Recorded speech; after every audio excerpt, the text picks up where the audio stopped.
Ukraine যুদ্ধকে কেন্দ্র করে ইউরোপীয় ইউনিয়নের রাশিয়ার জব্দ করা সম্পদ ব্যবহারের পরিকল্পনাকে সম্পূর্ণ বিভ্রান্তিকর বলে আখ্যা দিয়েছেন বেলজিয়ামের প্রধানমন্ত্রী বার্ট ডি ওয়েবার। তিনি বলেন, রাশিয়া পরাজিত হবে এই ভাবনা সম্পূর্ণ ভ্রম। ইইউ এর প্রস্তাব করেছে প্রায় 162 বিলিয়ন ইউরোর রুশ সম্পদ ইউক্রেনকে ক্ষতিপূরণ ঋণ হিসেবে দেওয়া হবে। এই বিপুল সম্পদের বড় অংশই রয়েছে ব্রাসেলস ভিত্তিক ক্লিয়ারিং হাউস ইউরোক্লিয়ারে। তবে বেলজিয়ামের মতে এই নীতি শুধু অকার্যকরই নয়, বরং অত্যন্ত ঝুঁকিপূর্ণ।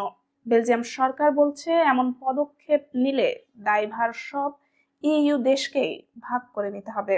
পাশাপাশি রাশিয়া এই পরিকল্পনাকে সরাসরি চুরি বলে অভিহিত করে কড়া প্রতিক্রিয়া জানিয়েছে।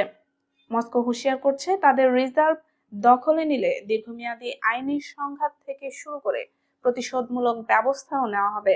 লা লিব্রে পত্রিকাকে দেওয়া এক সাক্ষাৎকারে বার্ট ডি ওয়েবার স্বীকার করেন, ইউক্রেনকে সহায়তা দেওয়ার চাপে ইইউ এখন অভূতপূর্ব আইনি ও রাজনৈতিক ঝুঁকি নিচ্ছে। তিনি বলেন, রাশিয়ার অর্থ ব্যবহার করে কিয়েভকে সমর্থন করার যে রাজনৈতিক আবেদন তৈরি হয়েছে সেটি বড় ধরনের আইনগত বিপর্যয়কে আড়াল করছে। তার ভাষায়, দ্বিতীয় বিশ্বযুদ্ধের সময়েও জার্মানির সম্পদ এভাবেই বাজেয়াপ্ত করা হয়নি। এটি ঐতিহাসিক নজির ভঙ্গ।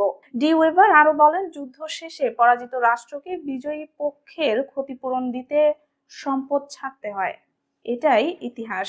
কিন্তু এখন ইউরোপ যে ধারণা করছে রাশিয়া ইউক্রেনে পরাজিত হবে এবং কিয়েভকে ক্ষতিপূরণ দিতে বাধ্য হবে, এটি তার মতে বাস্তবতার সঙ্গে কোনোভাবেই মেলে না। তিনি স্পষ্ট ভাষায় বলেন, কে বিশ্বাস করে যে রাশিয়া এই যুদ্ধে হারবে? এটি কেবল একটি গল্প, সম্পূর্ণ ভ্রম।